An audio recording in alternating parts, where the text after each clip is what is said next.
დღეს საფრთხის შემცველი არის უბრალოდ რუსთაველზე გასვლა და გაპროტესტება, უბრალოდ გზის გადაკვეთა, რომ პროტესტი გამოხატო. ანუ ამაში არ იმიტომ რომ არ მგენია ჩვენ ერთად გავხდით.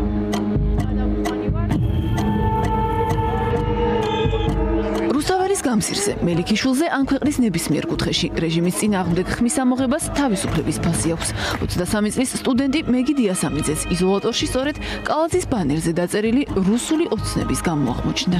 ჩემს თანამებრძოლებს 15 დღით, 20 დღით, 30 დღით, 60 დღით იზოლატორში ვწევდათ დროის გატარება, ცხოვრება და აქედან გამომდინარე მათი ამ გამოცდილებით მეც გამოცდილებას ვიღებდი, რომ ყველაფრისთვის მზად უნდა ყოფილიყავი. ამიტომ ყველანაირად უნდა შევეცადოთ, რომ საქმე ბოლომდე მივიყვანოთ და უნდა მივიყვანოთ კიდეც იმიტომ, რომ ჩემი მეგობარი, მეგობრები არიან ციხეში.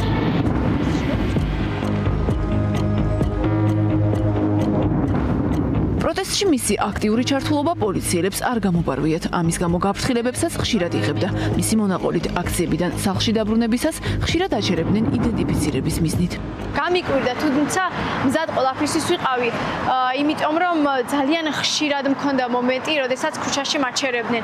აი დიდი აქციების დროს, დიდი მარშების დროს ხდებოდა, როგორც მიხსნიან იდენტიფიცირების თუ პრევენციის მიზნით ხდება ჩემი შეჩერება, როცა მარტო ყოფილა.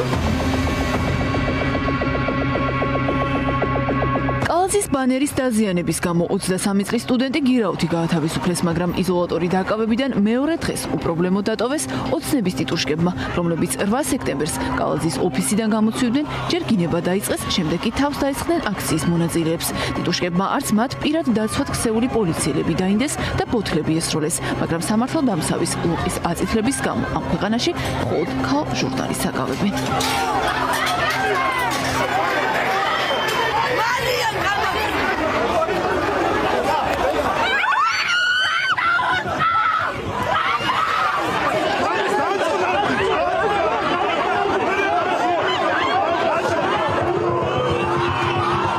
შემდეგ რაც მოზოლადე ზაზა მამალაძემ და ირაკლი ბუაჩიძემ, რომელიც პოლიციელებს რეზინის ხელკეტის წართმევის დროს ეუბნებოდა, თქვენიანი ვარო იზოლატორი ბრალის წარდგენის გარეშე დატოვეს.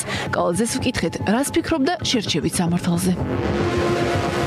ბატონო კახი, შერჩევითი სამართალია საქართველოში დღეს გამოუშვეს ტიტუშკები ოცნების არ ვიყავი და გვიპასუხეთ ეხლა.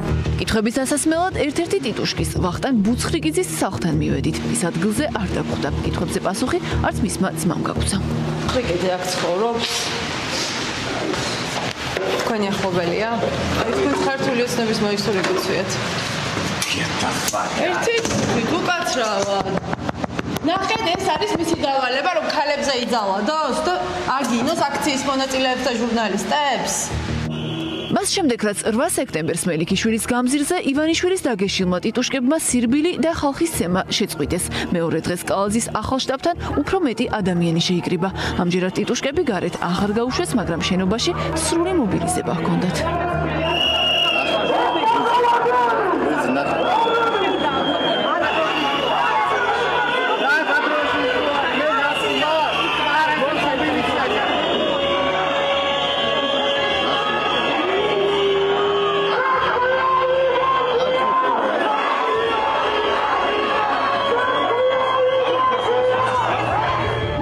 დაჭერის, ცემის, ჯარიმის და სხვა რუსული სტილის სადამსჯელო ღონისძიებებით ხალხის დაშინება რომ შეუძლებელია.